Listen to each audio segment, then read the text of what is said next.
আসসালামু আলাইকুম। মারিয়া ইতির আরও একটি ভ্লগে আপনাদের স্বাগতম। কেমন আছেন সবাই? আশা করি সবাই অনেক ভালো আছেন। আলহামদুলিল্লাহ আমরা অনেক ভালো আছি। আজকের এই ভ্লগটা শুরু করেছি দুপুরবেলা। নাফিকে নিয়ে একটু আর্ট করতে বসেছিলাম। তো এই তো নাফির আর্টের যে অবস্থা, আজকে ওদের একটা হচ্ছে ভিলেজ সিনারি সেটা আর্ট করতে দিয়েছে। তো এই তো বসে বসে এইটা হচ্ছে আগে আর্ট করেছে আর এটা মাত্র আর্ট করেছে। আর্টের প্রতি একটু মনোযোগ দিয়ে আর্ট করে না, নাহলে আরেকটু সুন্দর হতো। গাছের এই জায়গাটা দেখুন কেমন সরু করে ফেলেছে। তো ছোট মানুষ যা আর্ট করেছে আলহামদুলিল্লাহ।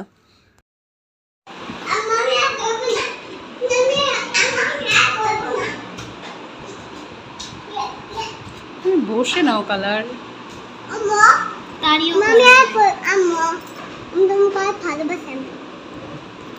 জানি আমি তোমার গায়ে ভালোবাসি। কতদিন বলবো?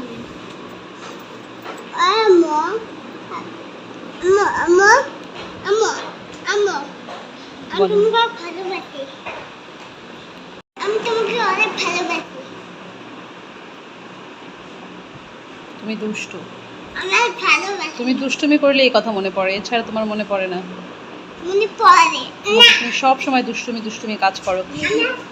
আমি আমি আর দুষ্টুমি এই যে এখন তুমি জানামাজটাকেও পাড়াচ্ছ, নাফিও পাড়াচ্ছ। জানামাজটাকে সোজা করো, জানামাজটাকে সোজা করো। আর তুমি তোমার কালার করো।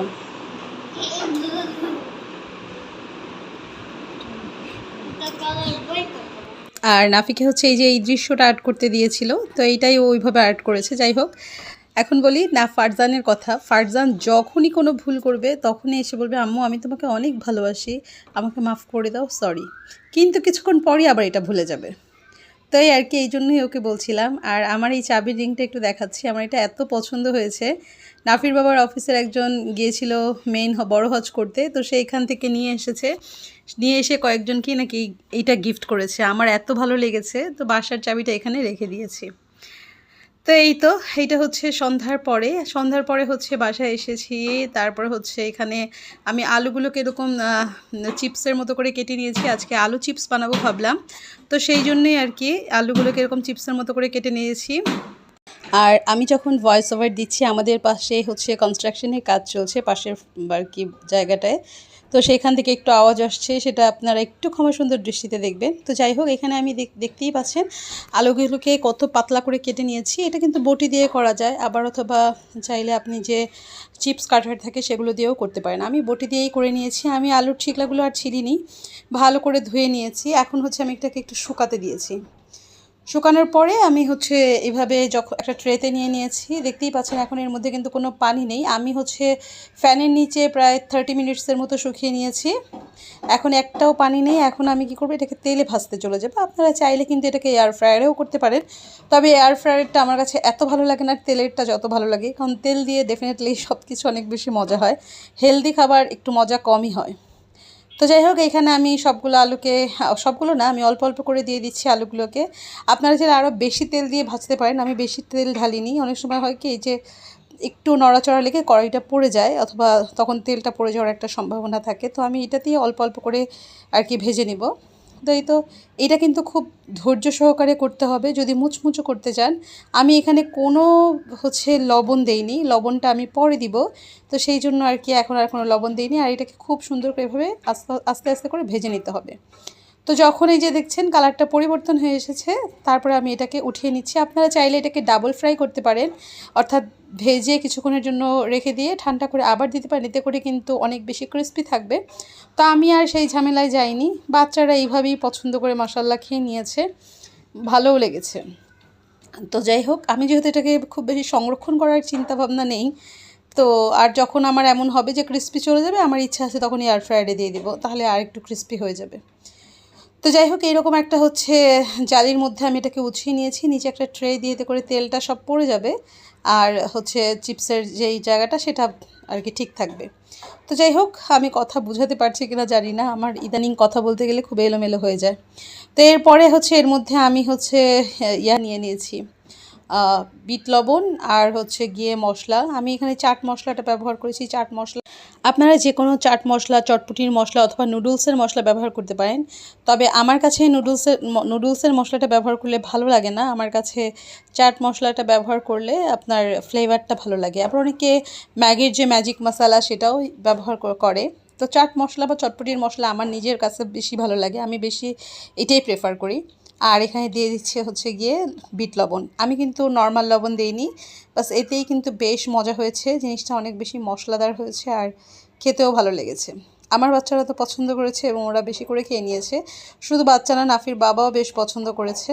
তো দেখেন, প্রথম যখন আমি আলু কেটেছিলাম তখন কতগুলো মনে হয়েছে, আর এখন দেখেন। তো এই তো একটা আমি ভেঙে দেখাচ্ছি, কত সুন্দর ক্রিস্পি রয়েছে এবং প্রত্যেকটাই খুব ভালো ক্রিস্পি হয়েছে এবং খেতেও ভালো লেগেছে। তো বাসায় কিন্তু চাইলে বাচ্চাদেরকে এভাবে একটু হেলদি খাবার বা হেলদি চিপস বানিয়ে দিতেই পারেন। কিন্তু দুঃখের বিষয় হয়েছে কি জানেন, এত ঝামেলা আমি নিজেও সবসময় করি না। বাস করলাম মাঝে মাঝে হচ্ছে আলু বেশি থাকলে বা সময় থাকলে তখন করে দিই। আমি সর্বোচ্চ চেষ্টা করি বাচ্চাদেরকে একটু বাসার খাবার দেওয়ার, বাইরের খাবার কমই দেওয়ার চেষ্টা করি। সহজে আমি বাইরের খাবার দিই না, সর্বোচ্চ চেষ্টা করি বাসার খাবার দিতে। তো এই তো চিপসের অনেকক্ষণ ভিডিও টিডিও করলাম, আর আমার কাছে যে মশলা থাকে না, আমি সেটাই দেখাচ্ছিলাম যে মশলা লেগে থাকে চিপসের মধ্যে, সেই মশলা চিপসগুলো আমার বেশি ভালো লাগে। তো এই যে এইখানেও কয়েকটাতে বেশ মশলা লেগেছিল, তো আমি সেগুলাই আর কি বেছে বেছে একটু খেয়েছি। তারপরে হচ্ছে গিয়ে এইগুলো সব ক্লিনিংয়ের কাজে লেগে পড়বো। এই চিপস ভাজতে গিয়ে এত বেশি মেসি হয়েছে, পুরো কিচেন মনে করেন নোংরা হয়ে গিয়েছে। তো এই তো দেখতেই পাচ্ছেন, এক বেসিন হচ্ছে থালা বাসন হয়েছে, পুরা কিন্তু সব গুছানো ছিল। এখন এগুলো ভাজতে গিয়ে অনেকগুলো থালা বাসন হয়েছে। আমি এক কাজ করব, এখন এগুলোকে খুব তাড়াতাড়ি সুন্দর করে ধুয়ে নিব। তো এই তো আমি আস্তে আস্তে সবগুলোকে একটু ঘষে ঘষে ধুয়ে নিচ্ছি। তো যাই হোক, এক জায়গা থেকে আমি থালা বাসন ধুচ্ছিলাম, একসাথে কিন্তু অনেক কাজ করছিলাম। এক জায়গা থেকে থালা বাসন ধুচ্ছি, এক জায়গা থেকে ভাত রান্না করেছি, তারপর হচ্ছে ক্লিনিং চলছিল, নাফিকে পড়াচ্ছিলাম, ফারজানকে সময় দিচ্ছিলাম। মানে মা হলে যে কত মাল্টিটাস্কিং করা লাগে, কারণ যেহেতু নাফির বাবা একটু লেটে এসেছে, ওনার আবার আজকে ফুটবল খেলা ছিল, তো সেইখানে খেলতে গিয়েছিল।